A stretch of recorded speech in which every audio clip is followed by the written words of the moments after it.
Salam sejahtera semua. Hari ini kita ada presentation daripada kelas 4A11 SMK Sri Sentosa. Mereka akan bincangkan subjek kimia tingkatan 4, bab 8, bahan buatan dalam industri. So, kumpulan pertama yang saya akan jemput adalah subtopik 8.1, alloy dan kepentingannya. Okey, ahli-ahli kumpulannya adalah Chan Yi Yang, Dave, Dylan dan Kong Choi Yu. So, dipersilakan ahli kumpulan 8.1 untuk membuat pembentangannya. Dipersilakan.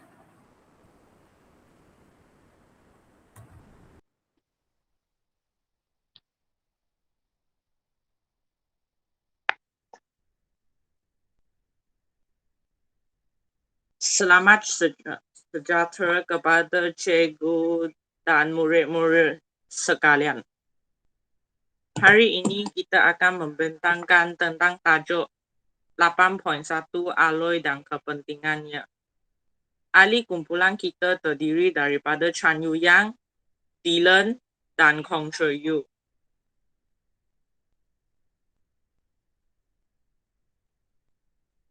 Apakah itu alloy?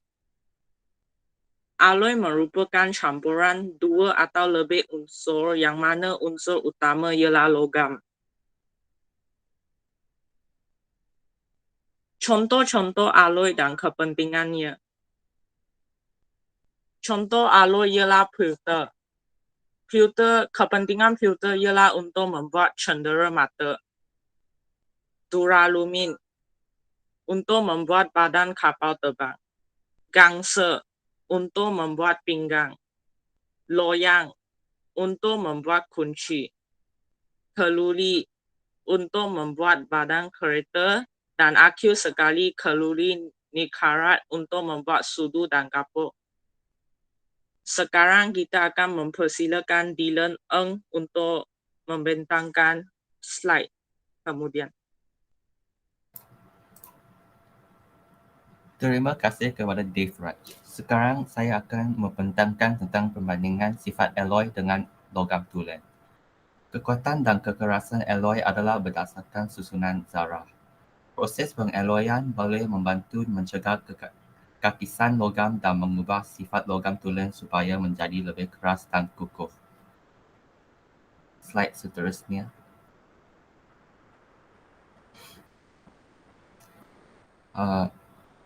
Rajab 8.4 perbandingan sifat alloy dengan logam tulen dipersembahkan kepada anda.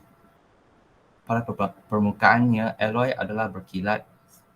Sifat tahan kakisan juga tahan kakisan. Sifat kekerasan juga keras. Logam tulen pula pudar, mudah kakis dan kurang keras.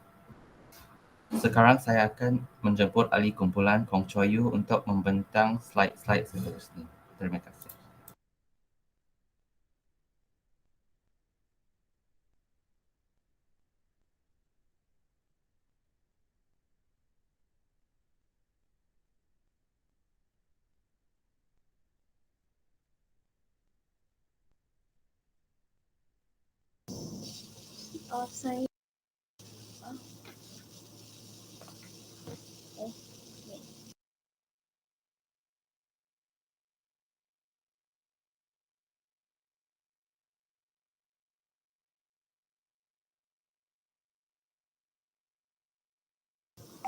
Sorry teacher, just now my camera got problem. Logam tulen terdiri daripada satu jenis atom yang bersaiz sama dan disusun secara teratur. Apabila dikenakan daya lapisan atom logam tulen mudah mengelongsor di atas satu sama lain. Hal ini menyebab logam tulen bersifat mulus atau mudah ditarik menjadi tawai halus.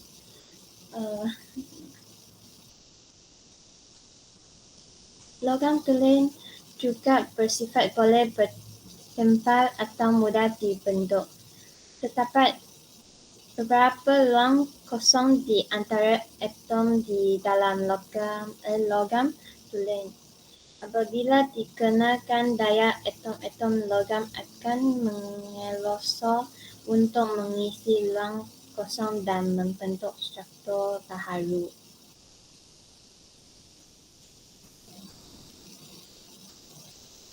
Alloy terbentuk apabila atom-atom asing dicampurkan bersama-sama logam tulen.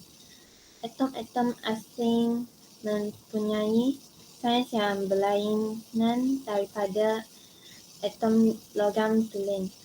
Oleh itu, susunan teratur atom logam tulen akan terganggu. Hal ini menyebabkan lapisan atom di dalam alloy sukar menelas longsor di atas satu sama lain apabila dikenakan daya. Seterusnya, presentation bila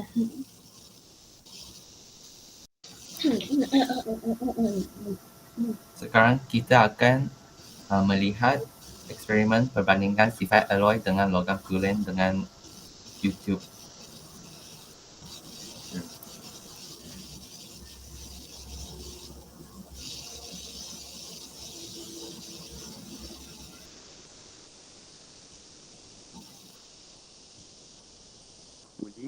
Jadi dalam video ini kita akan bincang eksperimen 8.1 perbandingan sifat alloy dengan logam tulen. Okey, jadi tujuan eksperimen adalah untuk mengkaji perbandingan sifat alloy dengan logam tulen. Hipotesis, adakah alloy lebih tahan terhadap kakisan dan lebih keras berbanding dengan logam tulen. Okey, ini adalah bahan dan peradas dia. Jadi untuk eksperimen ini terdapat dua eksperimen yang akan dijalankan. Yang pertama adalah untuk membandingkan sifat tahan kakisan bahan. Okey, jadi hipotesis adalah keluli nikarat lebih tahan terhadap kakisan berbanding dengan besi, ataupun alloy dia lebih tahan terhadap kakisan berbanding dengan besi. Okey, jadi boleh ubah dimanipulasi jenis kepingan. Okey, di sini kita boleh guna kepingan. Nanti video yang cikgu tunjuk kita guna paku.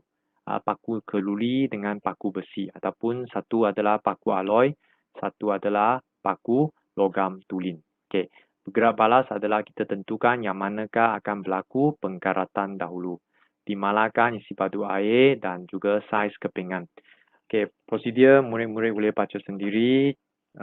Satu, bersihkan permukaan dua-dua kepingan ataupun paku dengan kertas pasir. Okey, catat pemerhatian, kemudian redamkan kedua-dua ke dalam air. Okey, yang ini guna beaker. Okey, boleh. Nanti video guna tabung uji. Bolehlah, mana-mana boleh. Biar seminggu. Okey, jom kita tengok video macam mana eksperimen dijalankan. Mungkin susunan radas yang digunakan berbeza sikit, tapi tak apa. Idea dia samalah. Penting kita nak tengok yang manakah akan berkarat dahulu. Okey. Okey, kita gunakan air suling, paku besi, paku keluli dan dua tabung uji. Masukkan paku besi ke dalam tabung uji pertama. Kita boleh guna paku beaker. keluli dalam tabung uji kedua.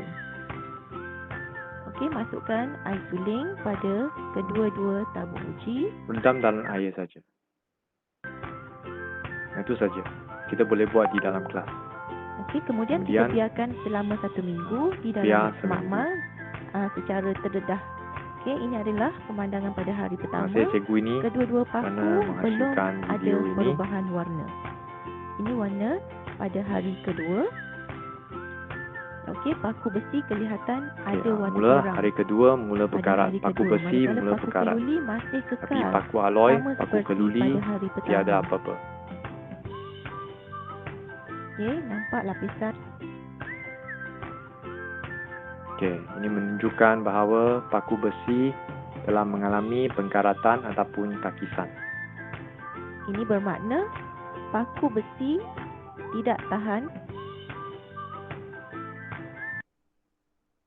Okey, ini kesimpulannya. Very good. Okey, baik, kita boleh tulis keputusan eksperimen. Okey, bila selepas dipesir dengan paku kertas pasir, paku keluli ataupun kepingan keluli berkilat, paku besi berkilat juga. Okey, selepas diredam dalam air sulin, selepas 1 minggu, keluli nikarat ataupun aloi masih berkirat, tiada pekarat, tidak mengalami kakisan. Tetapi kalau besi lepas seminggu, kita nampak peperja perang sudah terbentuk pada paku itu. Ini menunjukkan besi telah mengalami pengkaratan ataupun kakisan. Okey, baik, seterusnya kita akan cuba tengok yang seterusnya, iaitu sifat kekerasan bahan. Okay, kita nak bandingkan bahan manakah lebih keras. Jadi hipotesis dia adalah gangsa lebih keras daripada cuprum. Okay. Untuk kali ini, aloi yang kita gunakan adalah gangsa dan logam tulin yang kita gunakan adalah cuprum. Jadi kita akan gunakan blok gangsa dengan blok cuprum. Okay. Boleh ubah dimanipulasi jenis blok gangsa dengan blok cuprum. Bergerak balas adalah diameter lekuk pada blok itu. Maksudnya, cuba tengok gambar ini. Jadi kita letak satu berbola keluli di sini dan dilekat dengan cellophane tape, peta cellophane supaya dia tak bergerak. Dan kita jatuhkan pemberat itu. Lepas itu dia akan membentuk satu lekuk. Dan kita ukur lekuk itu. Okey, nanti ada video murid-murid akan lebih faham.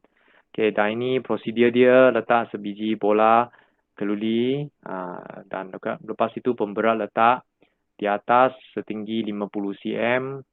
Okey, lepas itu jatuhkan dan ukur diameter. Ulang 3 kali supaya dapat keputusan yang lebih tepat. Okey, jom kita tengok video dia. Okey, baik. Video ini sama juga disediakan oleh cikgu ini, masih cikgu. Okey, jadi ada 2 blok cuprum dengan blok gangsa, kemudian berbola keluli untuk menghasilkan lengkung pada blok itu. Okay, jom.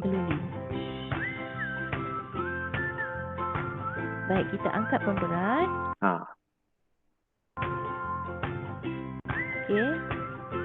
Letakkan bongkah di bawah slot besi tersebut. Betulkan kedudukan. Kemudian letakkan bola keluli di lubang yang telah. Untuk ini kita kalau di mak-mak tak ada alat ini, kita boleh guna peta selotip, cellophane tape. Okey, untuk supaya berbola ini tidak bergerak. Boleh guna selotip ataupun balatan inilah. Disediakan, pastikan kedudukannya betul Sempang. dan lepaskan pemberat. Okey.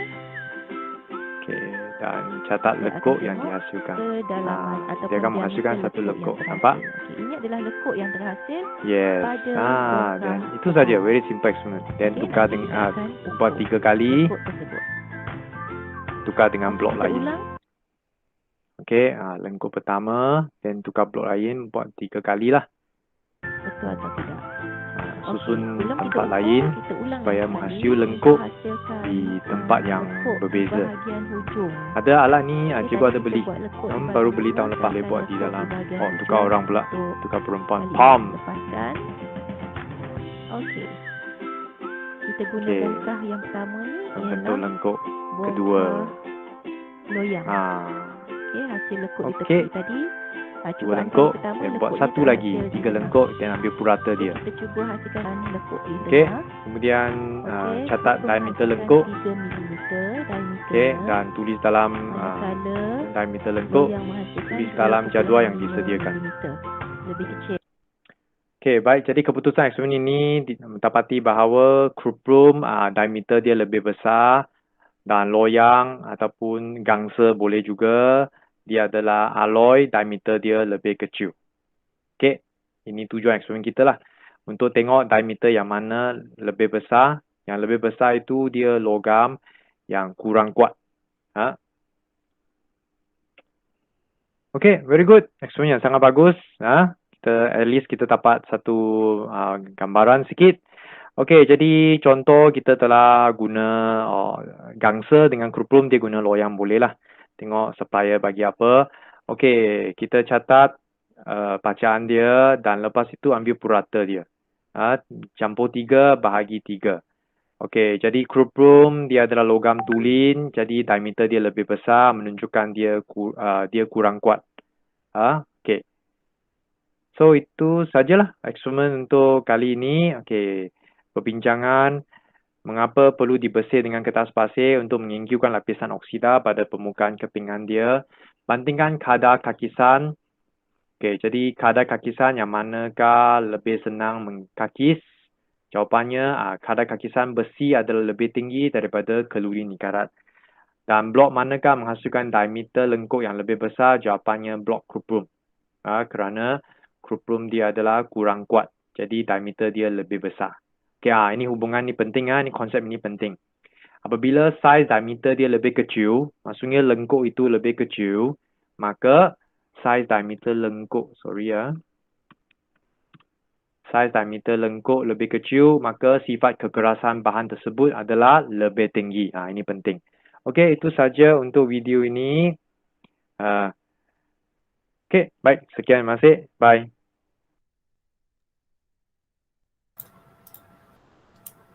Seterusnya,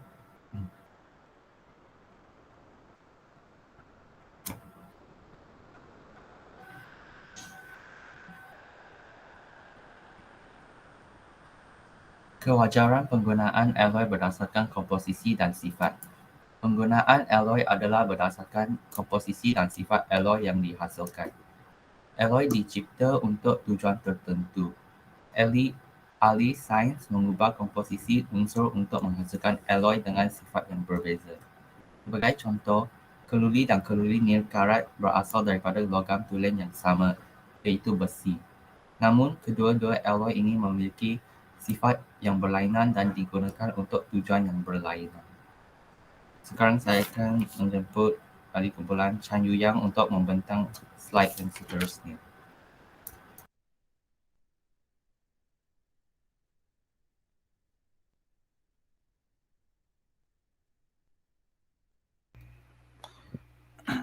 Untuk duranium yang terdiri daripada aluminium, cuprum, magnesium dan mangan, ia ialah lebih kuat daripada aluminium tulen kerana ketepatannya adalah rendah dan tidak berkarat. Duranium ini digunakan untuk membuat badan kapal terbang dan kabel elektrik. Selain itu, gangsa boleh digunakan untuk membuat pinggan kerana lebih kuat daripada cuprum tulen. Next.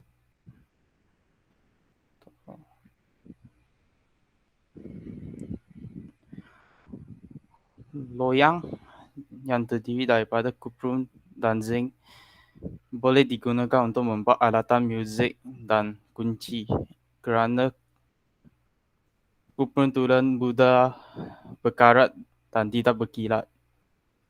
Kalori yang dikenali sebagai kalori karbon adalah lebih kuat dan keras.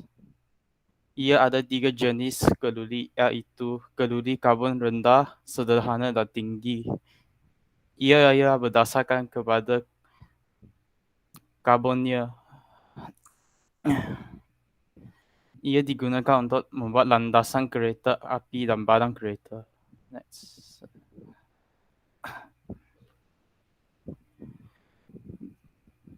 Selain itu, kalori nikarat lebih kuat daripada besi tulen. Oleh itu, dia sesuai untuk membuat sudut dan kapur dan singkir. Biota yang terdiri daripada stannum, antimoni dan cuprum adalah berkilat dan tidak berkarat. Oleh itu, dia sesuai membuat sebagai cendera mata. Next.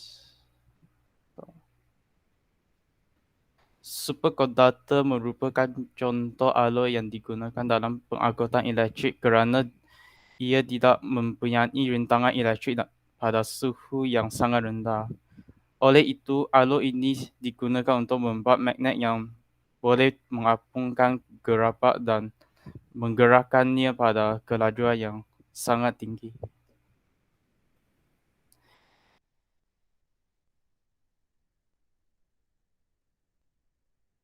Setakat ini saja. Terima kasih kepada semua orang.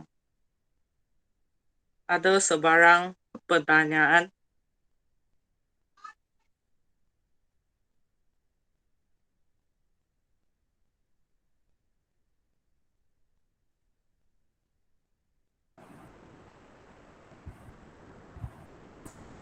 Baiklah, terima kasih tadi daripada kumpulan 8.1, persembahan yang bagus. Alright, sekarang kita buka kepada semua untuk bertanya soalan berkenaan dengan 8.1 alloy. Sila tanya apa-apa soalan yang berkaitan. Mungkin kita mulakan dengan kumpulan 8.2. Ada pertanyaan?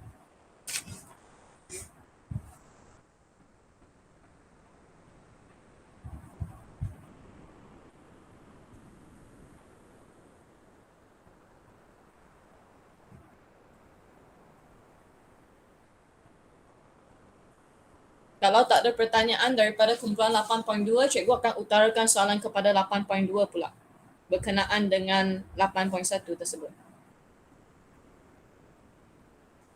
Boleh ya? Because you're very confident you boleh menjawab kan? Okay, semua yang 8.2 sila buka kamera sekarang.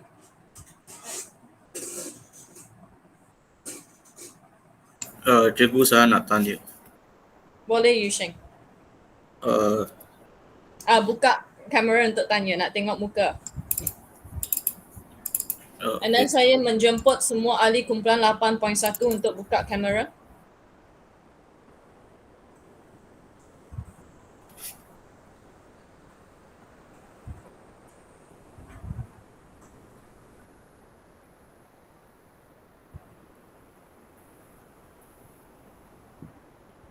Choyu, belum buka lagi kamera Choyu.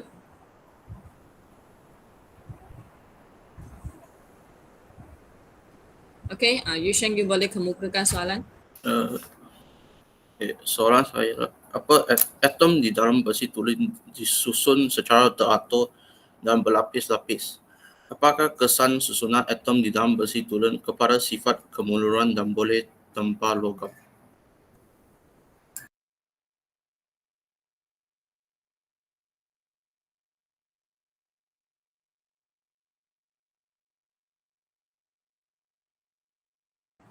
Okay, ada sesiapa daripada ahli kumpulan 8.1 yang ingin menjawab soalan?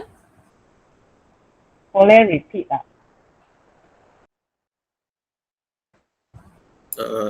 Atom di dalam besi tulen disusun secara teratur dan berlapis-lapis.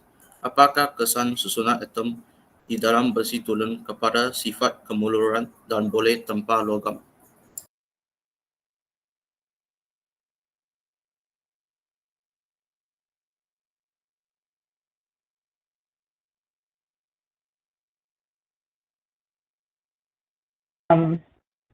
Apabila daya dikenakan lapisan atom berkelongsong di atas satu sama lain, logam tulen menjadi lembut iaitu bersifat mulur dan boleh ditempa.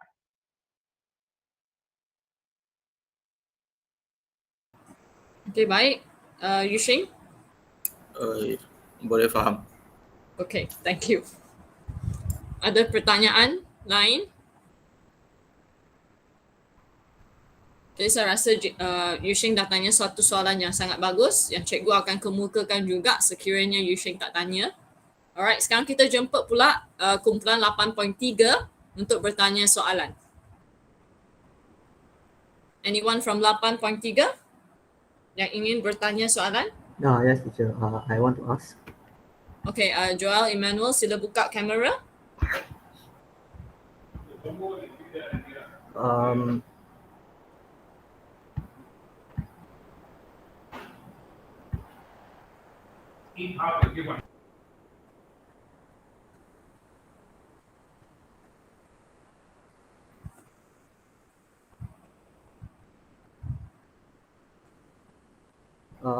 Apakah tujuan pengaloyan? Okay, apakah tujuan pengaloyan? Diminta ahli kumpulan 8.1 menjawab soalan. Apakah tujuan pengaloyan?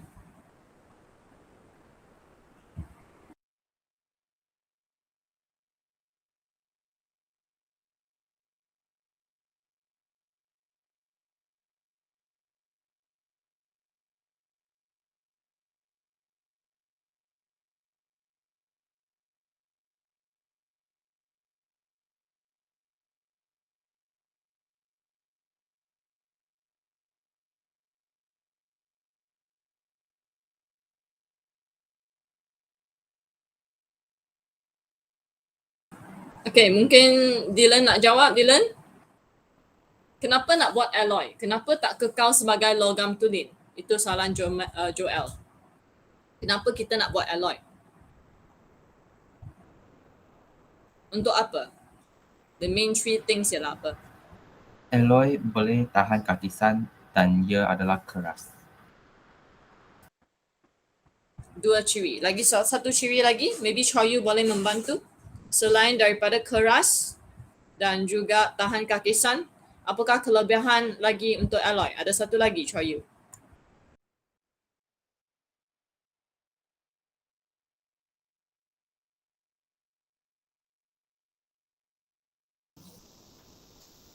Menambahkan membagikan membaiki rupa logam supaya permukaan logam lebih berkilat dan berkilau. Okay, saya rasa respon Dylan dan Choyu boleh menjawab soalan Joel dengan baik. Okay, thank you. So Joel ada 3 ciri ya. Okay, 3 ciri kenapa mereka nak buat alloy. 1, tahan kakisan. Yang keduanya, lebih keras. Yang ketiganya, supaya permukaannya berkilat. Boleh membaiki rupa bentuk of the logam. Saya berharap jawapan tu boleh menjawab soalan Joel. Ya, Cikgu. Okay ya, boleh. Thank you. Okay, ada lagi soalan lain? Ada lagi soalan lain? Daripada kumpulan seterusnya, 8.4, belum kemukakan soalan lagi? Ada. Okay. So, go ahead, Liting. Buka kamera. Apakah contoh alloy yang digunakan dalam pengangkutan elektrik seperti kereta api maglev? Apakah fungsi alloy ini? Soalan yang bagus. Ulang sekali lagi, mungkin mereka tak faham. Ulang sekali lagi, Liting. Apakah contoh alloy yang digunakan dalam pengangkutan elektrik seperti kereta api maglev? Apakah fungsi alloy ini?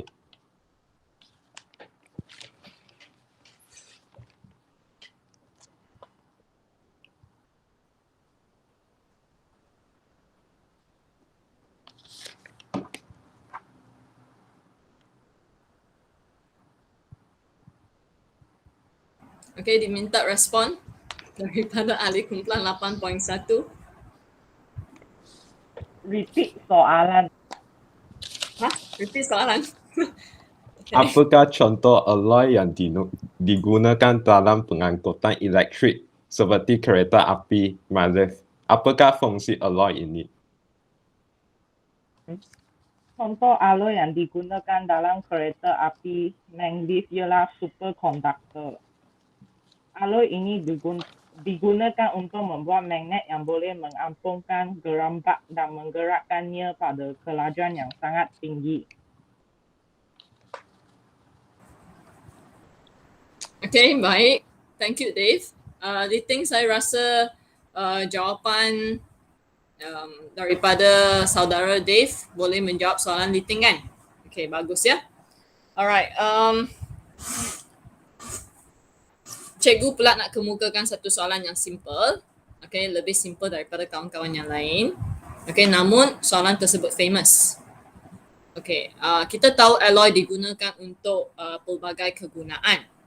Okay, contohnya adalah kita nak buat pingat. Alright, apakah alloy yang digunakan untuk membuat pingat? Pingat ataupun piala? Apakah contoh alloy yang digunakan untuk membuat pingat atau piala?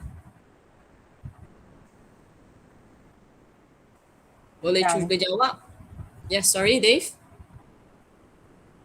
Gangsa. Gangsa. Apakah komposisi untuk gangsa? Yang tu pun kena tahu. Soalan SPM boleh tanya. 90% cuprum dan 10% stanum. Okay. So, apakah sifat gangsa yang menyebabkannya boleh dibuat sebagai pingat ataupun piala? Apakah sifat gangsa tersebut?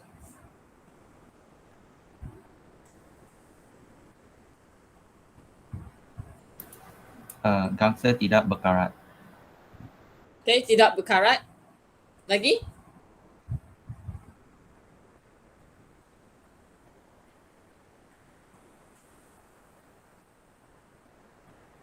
Dan lebih kuat daripada kuprum tulen. Okay. Alright. Thank you. Ada lagi pertanyaan daripada kumpulan-kumpulan lain ke? Daripada kumpulan 8.1? Ada lagi pertanyaan? Okay, Yu Yang tak boleh nak buka kamera ataupun mic, dia kata ada masalah sedikit.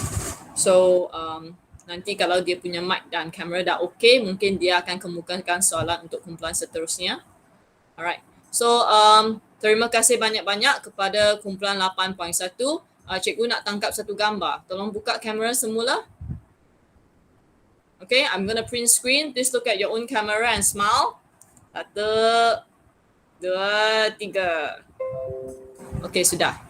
Alright, terima kasih. Sekarang, saya akan menjemput pula kumpulan 8.2. Okay, kumpulan 8.2 untuk membentangkan tajuknya komposisi kaca dan kegunaannya.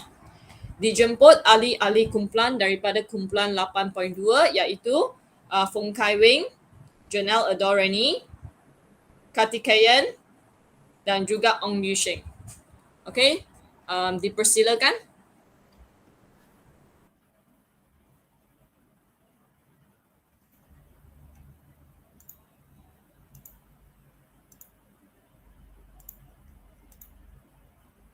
Selamat sejahtera kepada guru kimia kita dan rakan-rakan sekalian. Hari ini kumpulan kami akan membentangkan tentang komposisi kaca dan kegunaannya.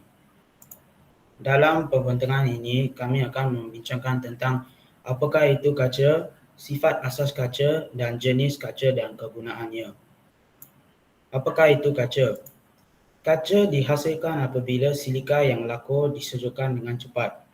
Hal ini menyebabkan cecair sejuk lampau tersebut memejal dan penyusunan atom akan berlaku lalu membentukkan kaca. Apabila silika dipanaskan bersama bahan kimia yang lain, ia dapat menghasilkan pelbagai jenis kaca yang bersifat berbeza. Namun, semua jenis kaca memiliki sifat asas yang sama.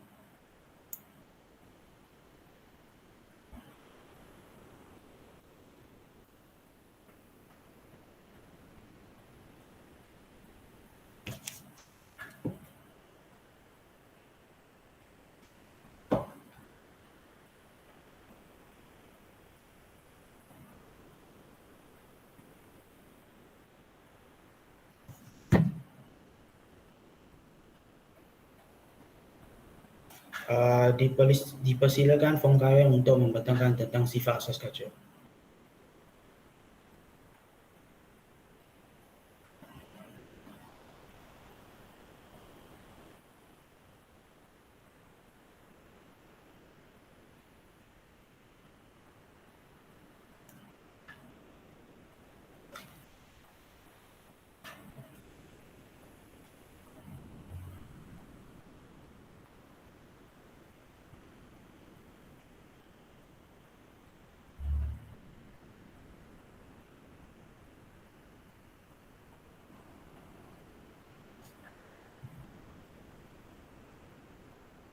Dijemput Fong Kai Wing untuk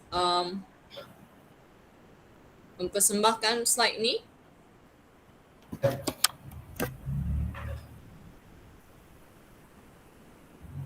Ada masalah teknikal sedikit.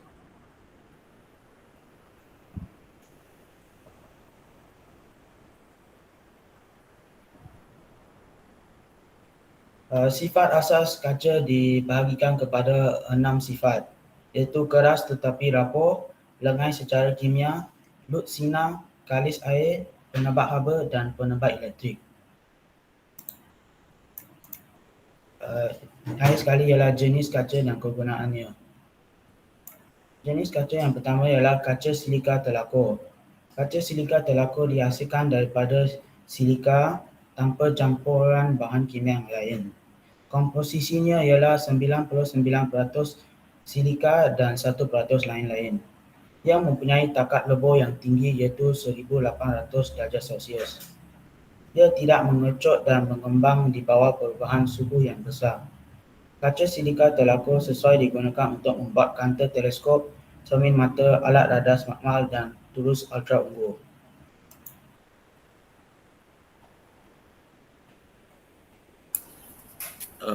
Kaca soda kapur.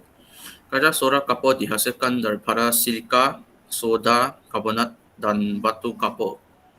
Soda akan menurunkan takat lebur silika.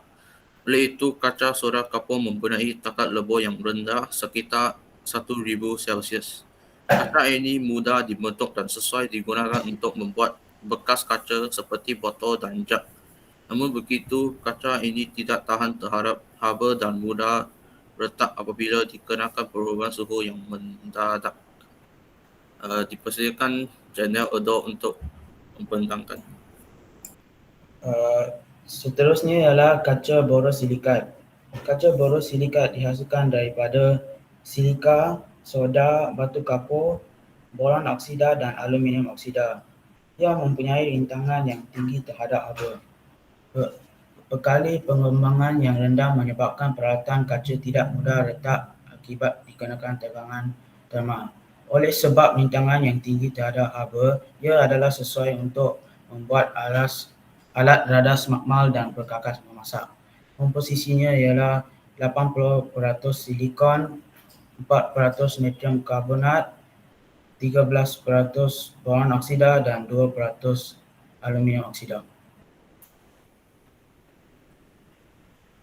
Kaca plumbum dihasilkan daripada silika, soda dan plumbum, dua oksida. Komposisinya ialah 70% soda, 70% silika, 20% soda dan 10% oksida. Mempunyai takat lebur yang rendah iaitu 600 darjah Celsius. Plumbum menggantikan kalsium untuk menghasilkan kaca yang lebih lembut dan tumpat. Lebih berat dan mempunyai indeks pembiasan yang tinggi. Sesuai digunakan untuk membuat prisma, lampu hiasan dan alat-alat kristal. Sekarang kami akan menunjukkan video tentang cara menghasilkan kaca.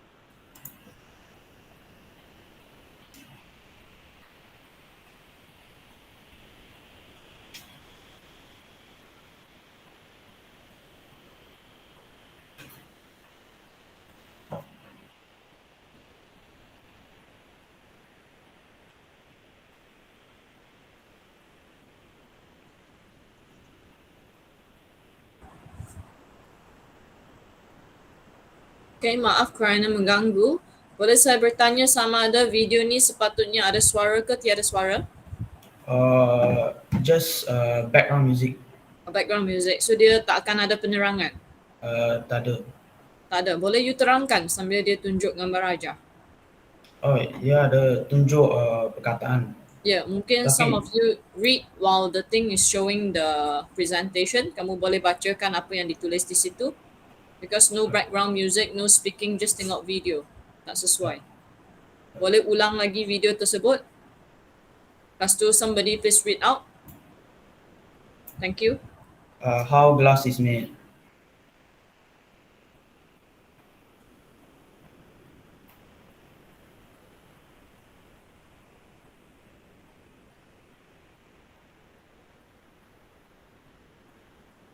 Raw materials enter the furnace like silica sand, soda ash, limestones and other materials.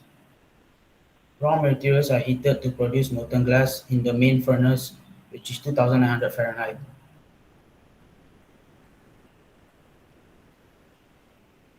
Molten glass floats on a molten tin bath to become a flat ribbon.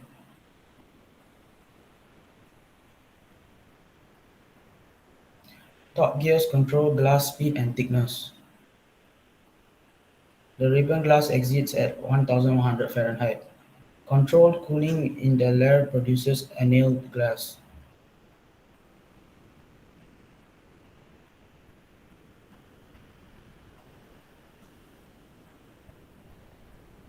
The ribbon is further cooled by forced air.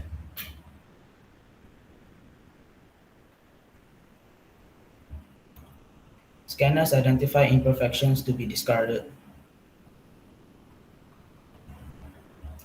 Glass is cut to customer-specific dimensions.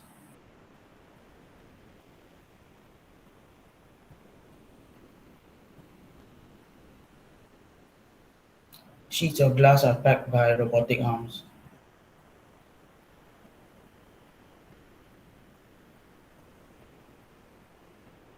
Glass is then shipped out to customers.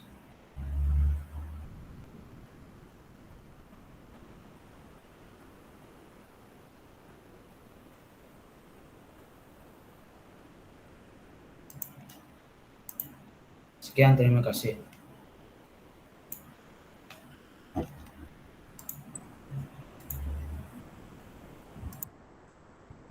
Okay, terima kasih kepada presentation from kumpulan 8.2. Sekarang kita open to the floor. Kita boleh bertanya soalan. Apa-apa soalan berkenaan dengan komposisi kaca dan kegunaannya. Alright, saya minta semua ahli kumpulan 8.2 untuk buka kamera, bersedia untuk menjawab soalan daripada kawan-kawan. Okay, kumpulan 8.1 sila utarakan soalan. Kumpulan 8.1 sila utarakan soalan.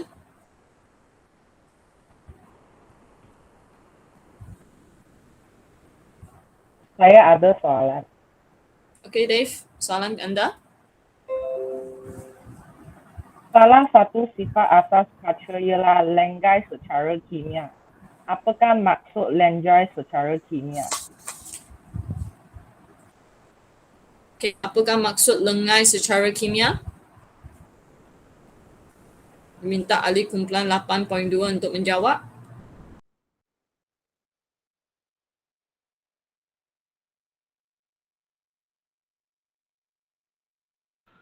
Lengai bermaksud tidak cergas atau tidak aktif. So kalau Janelle gabungkan that concept dengan secara kimia, apakah maksudnya? Tidak cergas, tidak aktif. Secara kimia, apakah maksud dia? Tidak reaktif. Tidak reaktif terhadap?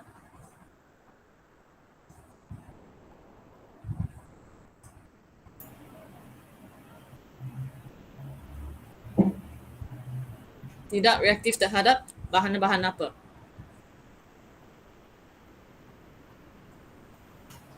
Bahan-bahan kimia. Betul, Katikayan.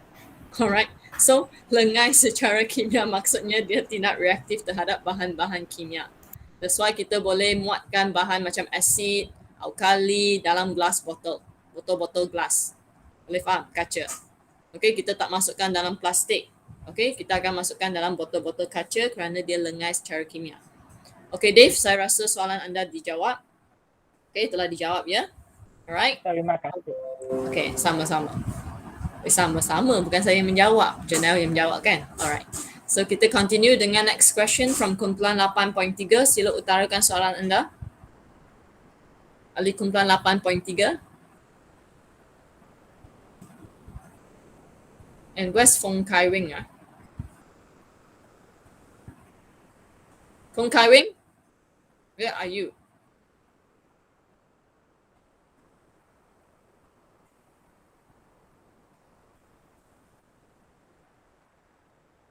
Kumpulan 8.3, sila utarakan soalan. Kalau tidak, mungkin 8.2 nak bertanya soalan kepada 8.3. Tengok berapa banyak mereka dah faham. The other way round pula. Anyone from 8.3? Nureha? Ritisha? Saying? Ada sebarang soalan? Cikgu, saya ada soalan. Ya, sila buka kamera Nureha. Okey, sekejap. Kamera tengah. Okey. Apakah contoh binaan-binaan yang lain yang dibentuk daripada kaca? Baik, dalam textbook dia ada jambatan Rainbow Skywalk. So ada binaan-binaan lain like a tourist attraction.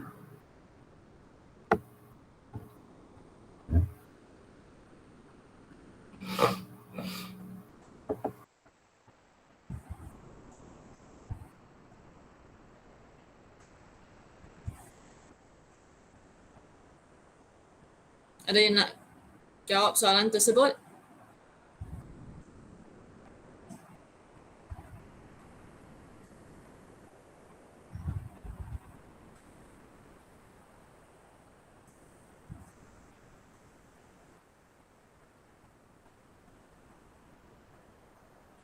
Boleh faham ke soalan daripada Nureha tadi? Atau nak minta dia ulang lagi?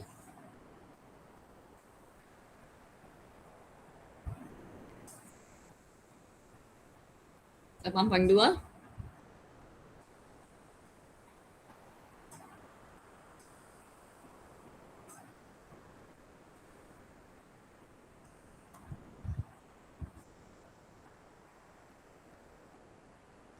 Tahu tak apa lagi tourist attraction yang ada glasses that is used to make it selain daripada Rainbow Skywalk?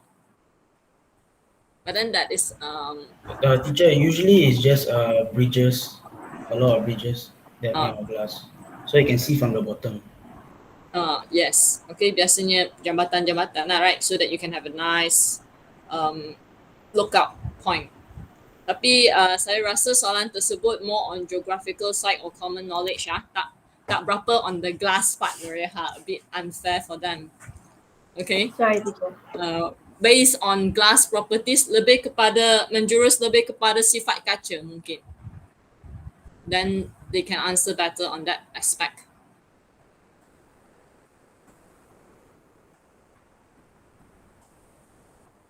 Ada tak soalan-soalan lain yang berkenaan dengan jenis kaca? Cikgu boleh minta soalan daripada kumpulan lain sebelum I. Okay, sure. No problem. Okay, kumpulan 8.4 boleh kemukakan soalan dahulu? Boleh. Ya, Liting? Silika digunakan untuk membuat semua jenis kaca.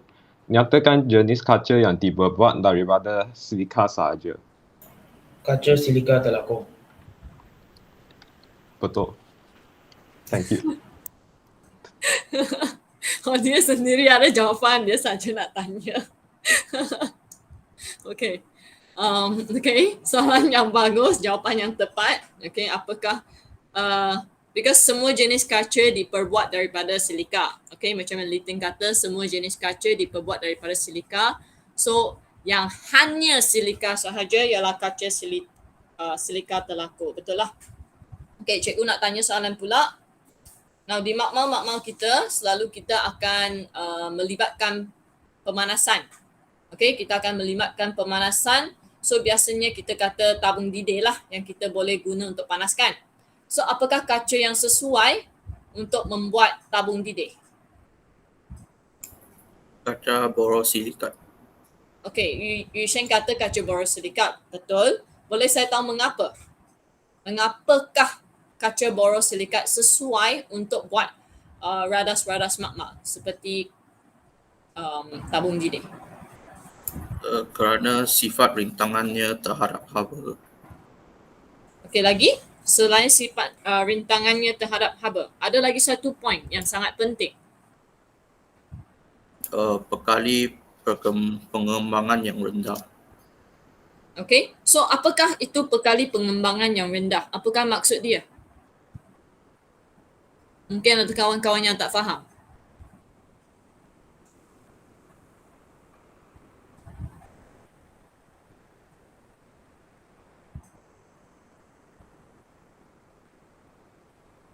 Pekali pengembangan yang rendah maksudnya?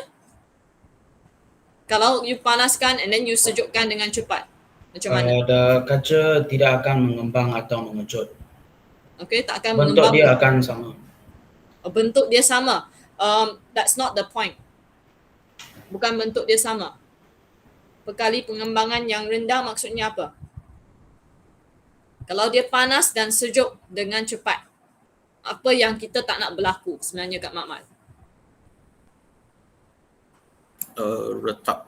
Yes, kita tak mau dia retak. So, that's why kita kena guna kaca borosilikat kerana dia tak mudah retak. Okay, kalau kita panaskan dan kita tunggu sekejap kasi dia punya suhu menurun, kita dah boleh cuci. Okay, tak payah the suhu turun sampai ke suhu bilik. Tak semestinya. Alright, because dia tak mudah retak. So, itulah ciri dia ya. Alright, Nureha nak bertanya balik soalan? Nureha? Ataupun ahli kumpulan 8.3 yang lain yang nak bertanya soalan? Cikgu, ada soalan. Tak ada soalan. Okay, because ya ada soalan. Okay, kan continue. Apakah kelebihan kaca berbanding dengan bahan industri yang lain? Apa kelebihan kaca berbanding dengan bahan industri yang lain that you can think of? Setelah kamu cerita this and that so much, apa kelebihan kaca?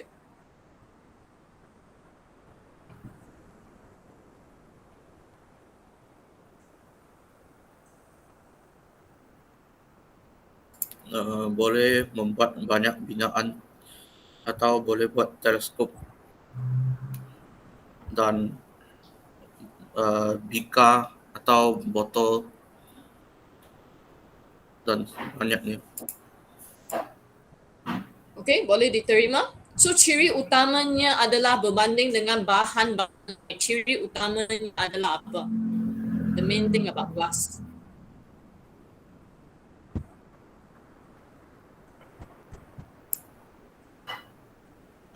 Penebat elektrik. Penebat elektrik. Tetapi kalau you nak banding dengan bahan binaan lain, dia adalah lutsina sebenarnya.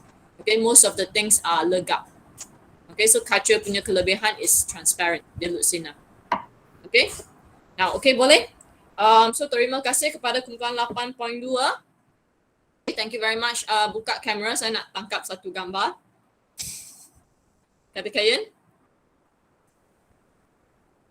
Okay, 1. Janganlah stres sangat. 1, 2, 3. Okay, dah screenshot. Alright, now, okay, kita teruskan dengan kumpulan seterusnya, 8.3. Okay, sekarang kita nak menjemput kumpulan 8.3. Dipersilakan kumpulan 8.3 untuk membentangkan komposisi seramik dan kegunaannya.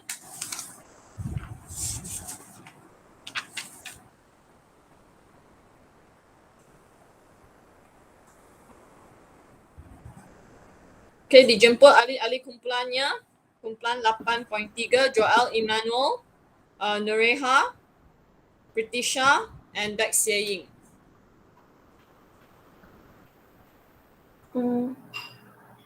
Sekejap cikgu, dia nak tukar pada slide pertama. Mundukan slide pertama. Okay. Selamat sejahtera cikgu dan rakan-rakan sekalian. Hari ini saya dan kumpulan saya akan membentangkan tentang komposisi seramik dan kegunaannya. Next. Kita akan melihalkan dengan contoh bahan seramik, sifat dan kegunaannya, dan juga mengaplikasi penggunaan seramik. So, apakah itu seramik? Seramik merupakan pepeja yang terdiri daripada bahan bukan organik dan bahan bukan logam. Proses yang digunakan untuk menghasilkan seramik adalah proses pembentukan dan pengerasan. Bahan yang diperbuat daripada tanah liat akan dikeringkan oleh haba dan dalam rilau yang dipelihara pada suhu yang tinggi. Kebanyakan komposisi seramik terdiri daripada sebahagian logam, sebahagian bukan logam dan sebahagian separa logam. Sekarang kita akan lihat contoh bahan yang membentuk seramik. Contoh bahan seramik akan diasingkan kepada 3 kategori, iaitu sebahagian logam, aluminium oksida, magnesium oksida, dan juga sebahagian separa logam, boron nitrida dan silikon karbida. Akhir sekali ialah sebahagian bukan logam, iaitu titanium karbida. Ni ada gambar ajar sifat asas seramik. iaitu rintangan haba tinggi, mudah pecah, lengai secara kimia, menebat elektrik, keras dan kuat, dan penebat haba. Sekarang saya akan dipersilakan Fetisha untuk menerangkan sifat-sifat tersebut.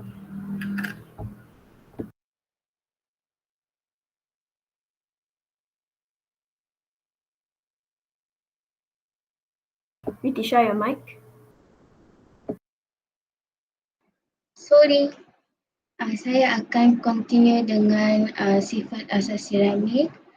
Atom-atom unsur di dalam seramik ikat oleh ikatan ionik dan ikatan kovalen yang lebih kuat daripada ikatan logam.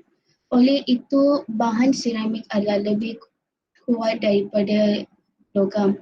Kesan ikatan tersebut juga ialah takat lebur yang tinggi dan kestabilan kimia bagi bahan seramik.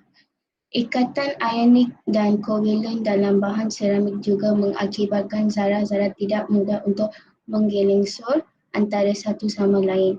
Seramik akan pecah jika daya kuat dikenakan. Seramik adalah penebat haba dan elektrik yang baik akibat tidak mempunyai elektron yang bergerak bebas sebagaimana yang terdapat pada logam. Seramik boleh diklasifikasikan sebagai dua, iaitu seramik tradisional dan juga seramik termaju. Seramik tradisional diperbuat oleh pemanasan tanah liat seperti kaolin dan aluminosilikat. Seramik tradisional dibentukkan dengan campuran tanah liat bersama-sama air untuk menghasilkan campuran yang lembut dan mudah dibentuk. Kemudian campuran tersebut dibakar pada suhu yang tinggi. Contoh kegunaan seramik tradisional dalam pembuatan ialah tembikar, batu-batu, pasu dan simet. Manakala seramik termaju diperbuat daripada bahan bukan organik seperti oksida, karbida dan nitrida. Seramik termaju mempunyai rintangan haba dan lelasan yang lebih tinggi, lebih lengai secara kimia serta memiliki sifat superconductivity. Contoh kegunaan seramik termaju ialah silikon karbida digunakan untuk membuat cakera braid kerana sifatnya yang tahan kejutan, thermal dan rintangan tinggi terhadap haba. Alumina ialah penebat elektrik dalam peralatan elektrik. Next, Joel akan continue.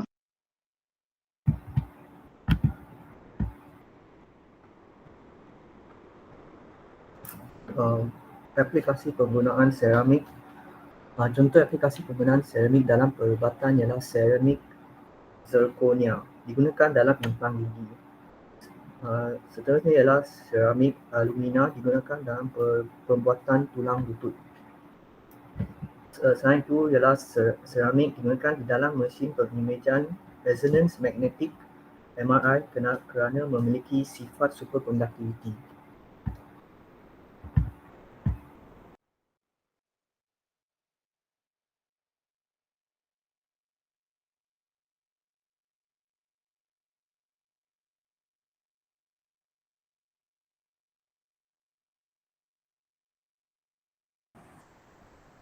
Sekarang saya jumpa kawan saya, Lexi.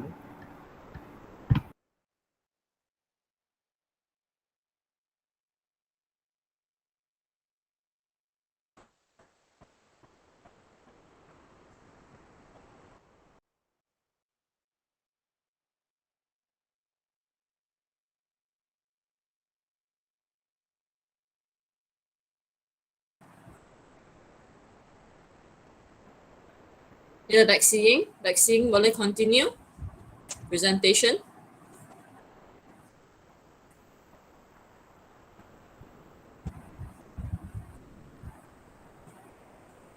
Sorry, can I use my phone to program it, but my camera cannot function. Okay, boleh. Buka mic sahaja untuk bacakan slide tersebut.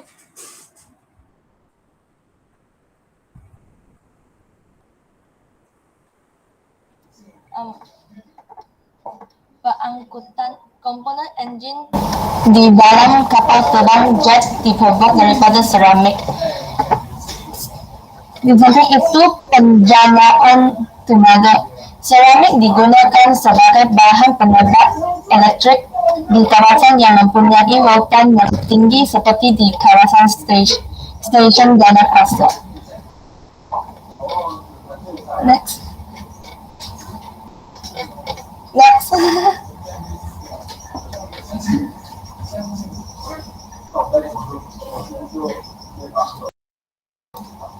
Sekian, terima kasih kepada Guru Ceko dan rakan-rakan.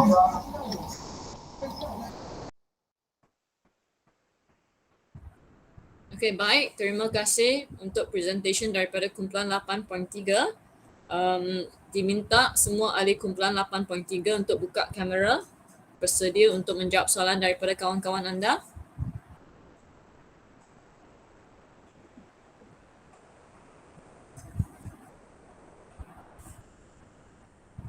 Nureha? Okay. Alright. Diminta kumpulan 8.4 pula start dengan soalan. Kumpulan 8.4 mulakan bertanya soalan. Sila nyatakan Sila nyatakan 3 sifat asas seramik.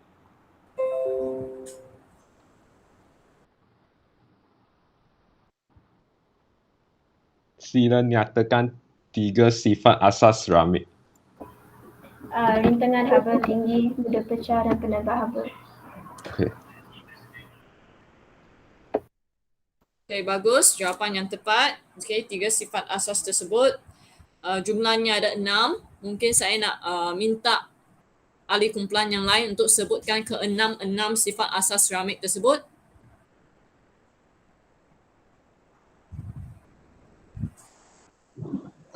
Rintangan haba tinggi, mudah dipecah, lengai secara kimia, penebat elektrik, keras dan kuat, dan penebat haba.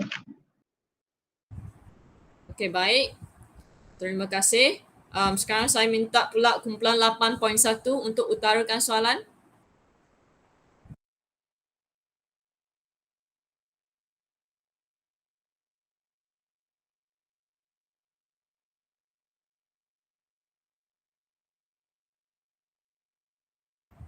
Kumpulan 8.1, sila utarakan soalan. Okey. Kita tahu maksud seramik merupakan pekerja yang terdiri daripada bahan bukan organik dan bahan bukan logam. Berikan contoh bahan bukan organik dan bahan bukan logam.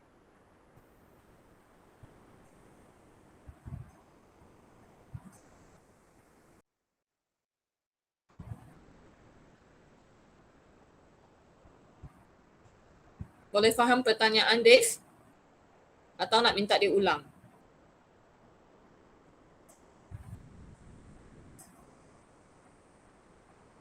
Kumpulan 8.3 perlu Dave ulang ke atau you boleh jawab soalan Dave? Boleh ulang, cikgu. Okay, minta ulang Dave. Tanya sekali lagi Dave, soalan kurang difahami. Okey. Satu contoh bahan bukan organik dan satu contoh bahan bukan logam.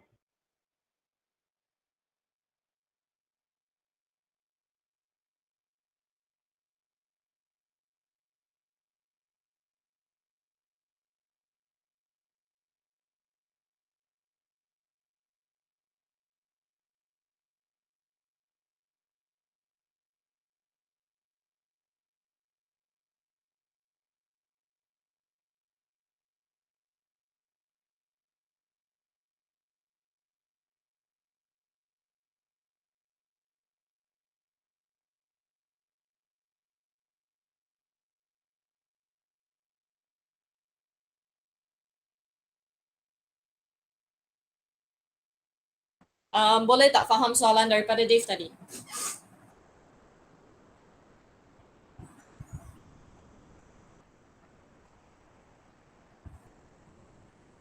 Tadi kata seramik terdiri daripada bahan bukan organik dan juga bahan bukan logam. So Dave minta bagi contoh bahan bukan organik yang boleh ditambah kepada seramik tersebut. Apakah contoh tersebut? Bahan-bahan logam ataupun bahan-bahan organik, bukan organik yang boleh ditambah kepada seramik. Bolehkah? Jawapan ada di muka surat 262 buku teks.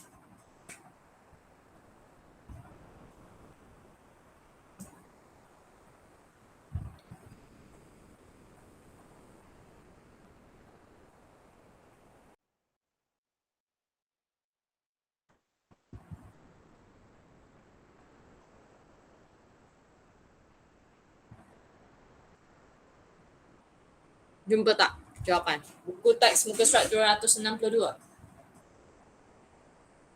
Bahan yang boleh ditambah kepada bahan seramik tersebut.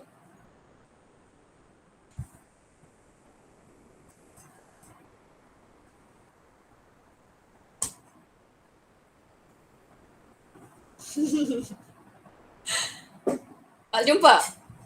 Tak dapat jumpa? Anyone? Zain boleh jawab. Titanium dan magnesium oksida. Again? Titanium dan magnesium oksida. Titanium dan magnesium oksida. Yang mana yang contoh logam, yang mana yang contoh bukan organik tersebut? Ataupun contoh yang bukan logam tersebut? Contoh bahan bukan logam is magnesium oksida dan titanium is contoh bukan logam juga. Aku.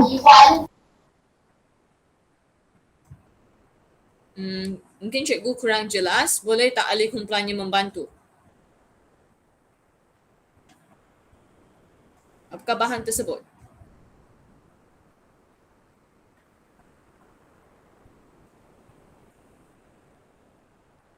Contoh bahan bukan organik ialah apa? Again, because cikgu tak dengar dengan jelas.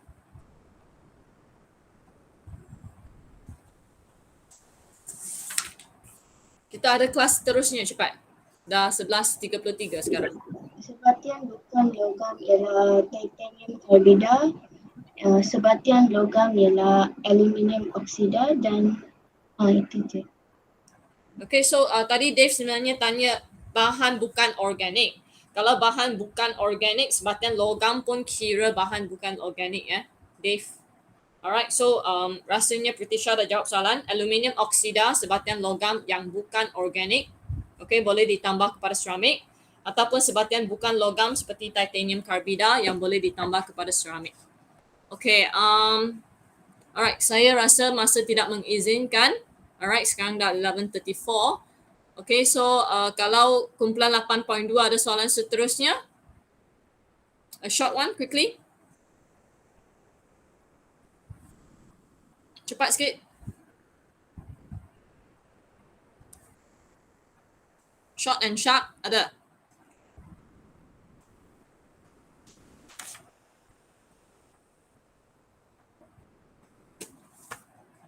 Tak ada soalan ke? Okey, tak apa. Kita kemukakan soalan di Google Classroom nanti ya. Kita minta kumpulan 2 untuk kemukakan soalan di Google Classroom. Okey, kita tangkap satu gambar untuk kumpulan 8.3. Tenyum. 1, 2, 3. Okay.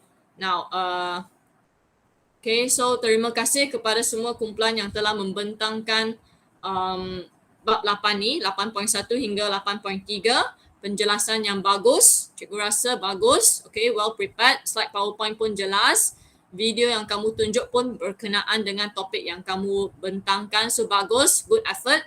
Alright. Cuma ada bahagian soalan dan jawapan tadi kalau boleh cepat sikit that session, okay? Okay, itu sahaja daripada kita. Terima kasih.